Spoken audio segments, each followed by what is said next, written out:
நான் 2026ல 0லேருந்து ஆரம்பிக்கிறேன்னா, ஃபர்ஸ்ட் எந்த ஃபண்டு வாங்கணும்னு யோசிக்க மாட்டேன். ஒரு ஃபீஸிபிள் சிஸ்டம் தான் கிரியேட் பண்ணேன். புரியலல்ல?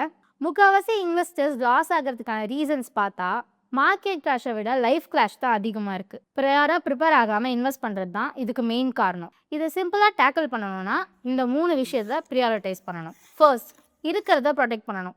உங்ககிட்ட மேண்டட்ரியாக ஒரு ஹெல்த் இன்சூரன்ஸ் பாலிசி இருக்கா? உங்கள் ஃபினான்ஷியல் டிபெண்டன்ஸை நீங்கள் இல்லாத பட்சத்தில் பார்த்துக்கிறதுக்கு ஒரு டேர்ம் பிளான் இருக்கணும். அடுத்து 6 மாதம் எக்ஸ்பென்சஸை கவர் பண்ணுற மாதிரி ஒரு எமர்ஜென்சி ஃபண்ட். அது இல்லாமல் ஹை இன்ட்ரெஸ்ட் டெட் எல்லாம் கிளியர் பண்ணியிருக்கீங்களா? மொத்தத்தில் ஒரு எமர்ஜென்சி வந்தால் உங்கள் ஃபினான்ஷியல் ஸ்டெபிலிட்டி உடஞ்சிரும்னா you are not ready to invest. Second, growth. Once நீங்கள் எல்லாத்தையும் ப்ரொடெக்ட் பண்ணிட்டீங்கன்னா you can start an SIP. எஸ்ஐபியை சேலரி வந்த உடனே இன்வெஸ்ட் பண்ணுறது is a smart move. At least 7 இயர்ஸாக இன்வெஸ்ட் பண்ணணும். அப்போ தான் உங்களால் லாங் டேர்ம் வெல்த் கிரியேட் பண்ண முடியும். விசிபிள் க்ரோத்தும் உங்களுக்கு தெரியும். Keep it simple.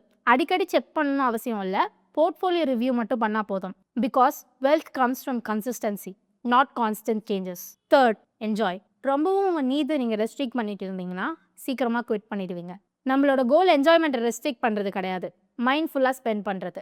So trip, gadgets, அப்புறம் உங்களோட ஃபன் ஆக்டிவிட்டீஸ்க்கு தனியாக ஒரு அமௌண்ட்டை அலோகேட் பண்ணிவிடுங்க. அதுலேருந்து மட்டும் ஸ்பெண்ட் பண்ணுங்கள். ஏன்னா ஃபினான்ஷியலாக செக்யூர்டாக இருக்கிறதுக்கான சீக்ரெட் பெஸ்ட் ஃபண்ட் சூஸ் பண்ணுறது கிடையாது. வேலை போனாலும், மார்க்கெட் விழுந்தாலும், லைஃப்பில் நிறைய அன்சர்டனிட்டிஸ் நீங்கள் ஃபேஸ் பண்ணாலும் அதெல்லாம் சமாளிக்கிற மாதிரி ஒரு சிஸ்டம். இதெல்லாம் உங்கள் ஃபினான்ஷியல் சிஸ்டம் சமாளிக்கணும் கான்ஃபிடென்ட்டாக இருந்தீங்கன்னா your money will grow. So 2026 நீங்கள் 0லேருந்து ஆரம்பிக்கிறீங்கன்னா எந்த ஃபண்ட் பெஸ்ட்டுன்னு பார்க்காதீங்க. ஃபர்ஸ்ட், உங்கள் ஃபினான்ஷியல் சிஸ்டம் ரியல் லைஃப்பை சமாளிக்கிற அளவுக்கு ஸ்ட்ராங்காக இருக்கான்னு பாருங்கள். ஸோ உங்களுக்கும் இதே மாதிரி சிம்பிள் அண்ட் ப்ராக்டிக்கலாக உங்கள் இன்கம்க்கு ஏற்ற மாதிரி ஃபினான்ஷியல் பிளான் பில்ட் பண்ணணும்னா பயோவில் இருக்க ஃபார்மை ஃபில் பண்ணுங்கள். இதே மாதிரி யூஸ்ஃபுல் இன்ஃபர்மேஷன் தெரிஞ்சுக்க நம்ம சேனலை மறக்காமல் சப்ஸ்கிரைப் பண்ணிக்கோ.